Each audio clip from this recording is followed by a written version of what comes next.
राजस्थान के सीकर जिले में मारे गए कुख्यात गैंगस्टर राजू टेहट की हत्या के बाद उस हत्याकांड की जिम्मेदारी लेने वाला गैंगस्टर रोहित गोदारा अब लॉरेंस बिश्नोई की तरह राजस्थान पर कब्जा करना चाहता है।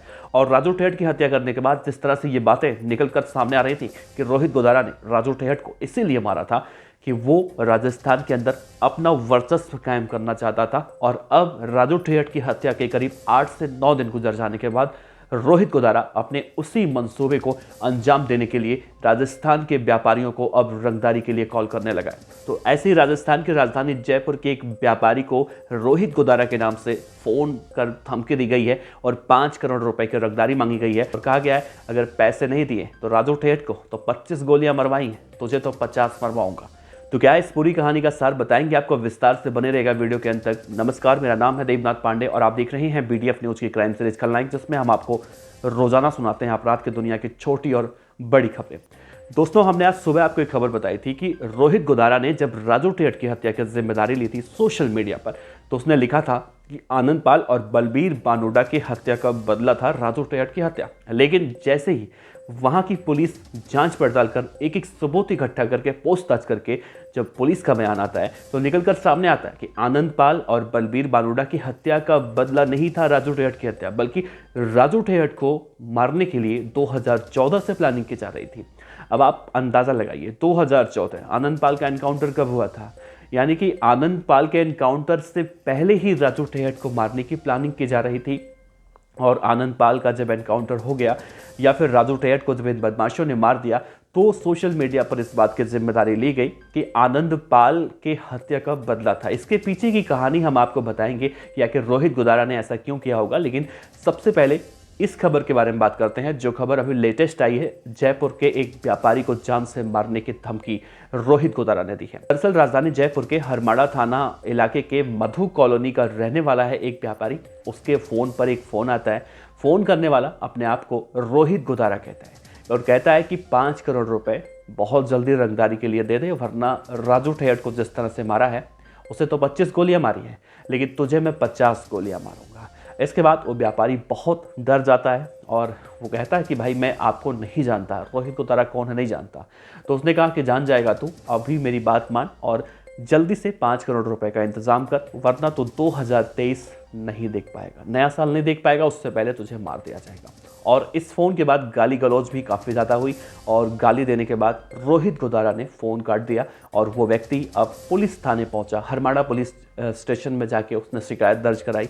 अब पुलिस इस पूरे मामले की जांच पड़ताल में लगी हुई है और पुलिस ने साइबर सेल को उस नंबर को दे दिया है और अब जांच पड़ताल साइबर सेल कर रही है और साथ में उस व्यापारी को सुरक्षा व्यवस्था मुहैया कराने की भी बात कही जा रही है। ये तो थी वो कहानी जो राजू टेहट की हत्या के बाद ये माना जा रहा था कि राजस्थान के अंदर ये सब कुछ शुरू होने वाला है। तो सब कुछ शुरू हो चुका है। और रही बात आनंद पाल और बलबीर बानोडा के जिस तरह से हत्याकांड की बदले की बात कही जा रही थी, तो मैं आपको बताऊं, दरअसल आपको पता होगा कि आनंद पाल रावणा राजपूत समाज से आता था और कहीं ना कहीं रावणा राजपूत समाज में आनंद पाल की गहरी पैठ हुआ करती थी। आज भी आनंद पाल को बहुत ज़्यादा लोग सम्मान देते हैं, ये जानते हुए भी कि आनंद पाल एक गैंगस्टर था। और उसके पीछे की सबसे बड़ी वजह यह है कि आनंद पाल के बारे में कहा जाता है कि वो युवाओं को कभी नहीं कहता था कि जरा इनकी दुनिया में आना। युवाओं को हमेशा वो संदेश दिया करता था कि हम तो सताए हुए थे तो हम इस तरह से हथियार उठा लिए, लेकिन कोई भी इस तरह से अपराध की दुनिया में ना आए। और आनंद पाल के बारे में ये भी कहा जाता है कि वो अपने समाज के लोगों के लिए हमेशा खड़ा रहता था। शायद इसीलिए आज उसकी मौत के इतने सालों के बाद भी आनंद पाल के समर्थक आज भी उसके नाम से रक्तदान शिविर भी चलाते हैं और बहुत सारी ऐसी चीज़ें हैं जो अच्छे काम करते हैं। तो कहीं ना कहीं रोहित गोदारा का जिम्मेदारी लेने के पीछे ये तर्क दिया जा रहा है कि एक समाज जो आनंद पाल के साथ खड़ा हुआ है वो रोहित गोदारा के साथ खड़ा हो जाए, क्योंकि आनंद पाल का सबसे बड़ा दुश्मन राजू टेहट ही था। और राजू टेहट को मारने के बाद अगर आनंद पाल के बदले की बात की जाती है तो कहीं ना कहीं समाज ऑटोमेटिक उसकी तरफ झुक जाएगा, उसकी तरफ आ जाएगा। तो ये बहुत बड़ी चीज़ देखी जाती है। लेकिन जिस तरह से कल सीकर के एसपी कुंवर राष्ट्रदीप ने बयान दिया था कि जो अपराधी हैं, आरोपी हैं, उनसे जब पूछताछ की गई है, पूछताछ के बाद जो जानकारियां निकलकर सामने आई हैं वो जानकारियां यही हैं कि राजू टेहट की हत्या करने के पीछे का मेन मकसद ही वही था कि राजू टेहट को मारकर अपनी एक अलग गैंग बनानी है जो राजस्थान के अंदर एक्सटॉर्शन वसूलने में, एक्सटॉर्शन मनी वसूलने में बहुत ज़्यादा मदद मिले। सोचिए कि राजू टेहट जिस तरह से उसका नाम था, वो जयपुर में अपनी पैठ बना रहा था। और रोहित गोदारा के बारे में बात करें तो ये बीकानेर का रहने वाला है और बीकानेर में करीब 15 बार ये ऐसे वारदातों में जेल जा चुका है, जेल से बाहर आ चुका है। तो इसकी वो पैठ शायद नहीं बन पा रही थी जो पैठ ये बनाना चाह रहा था। लेकिन राजू टेहट की हत्या के बाद कहीं ना कहीं लॉरेंस बिश्नोई तो इसी की गैंग का है, तो लॉरेंस बिश्नोई के संरक्षण में रह के रोहित गोदारा राजस्थान पर राज करना चाहता था और राजस्थान के अंदर इस तरह से रंगदारी का खेल खेलना चाहता था। और इन बदमाशों की यही प्लानिंग भी थी कि राजू टेहट को जब मार दिया जाएगा तो मारने के बाद कम से कम 6 महीने तक हम इस तरह से एक्सटॉर्शन मनी लोगों से वसूलेंगे और पुलिस के पास सामने उसके बाद जाके अपने आप को समर्पण कर देंगे। तो ये कहानी थी और इस कहानी को कहीं ना कहीं अब रोहित गोदारा ने अंजाम दे दिया है, इसकी बोहनी शुरू कर दी है और राजस्थान के ही जयपुर के उस व्यापारी को 5 करोड़ रुपए के लिए रंगदारी मांगकर रोहित गोदारा कहीं ना कहीं अपने उस मंसूबे को दिखा भी चुका है कि हमने राजू टेहट की हत्या क्यों की है। तो फिलहाल पुलिस बहुत जल्दी इंटरपोल के जरिए अगर रोहित गोदारा कभी इटली, कभी अजरबैजान, तो कभी दुबई, अलग अलग देशों में बताया जाता है। लेकिन अभी तक अगर देखा जाए जो सच्ची खबरें हैं उसमें ये कहा जा रहा है कि रोहित गोदारा का कोई भी लोकेशन अभी नहीं मिल पाया है।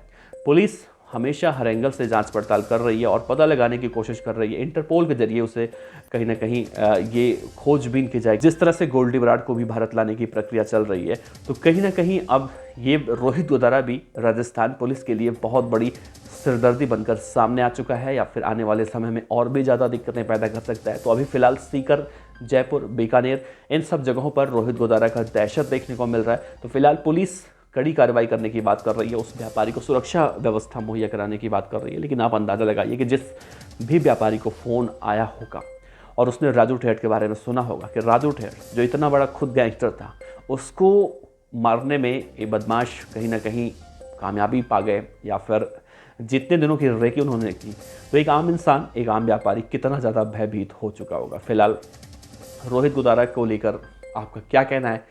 क्या जिस तरह से अब उस व्यापारी को जान से मारने की धमकी रोहित गोदारा गैंग की तरफ से दी जा रही है, तो आने वाले समय में राजस्थान के अंदर रोहित गोदारा इतना एक टेरर फैला चुका होगा या फिर राजस्थान की पुलिस जिस शिद्दत से काम कर रही है, राजस्थान की पुलिस बहुत जल्दी रोहित गोदारा को पकड़कर सलाखों के पीछे डाल देगी। तो फिलहाल देखना अहम होगा इस पूरे मामले में आगे क्या कुछ अपडेट आता है। तो बने रहिएगा, जैसे ही कुछ अपडेट आएगा हम आप तक जरूर पहुंचाएंगे। आपका बहुत बहुत शुक्रिया, देखते रहिए BDF न्यूज़। नमस्कार, अपना ख्याल रखिए, धन्यवाद।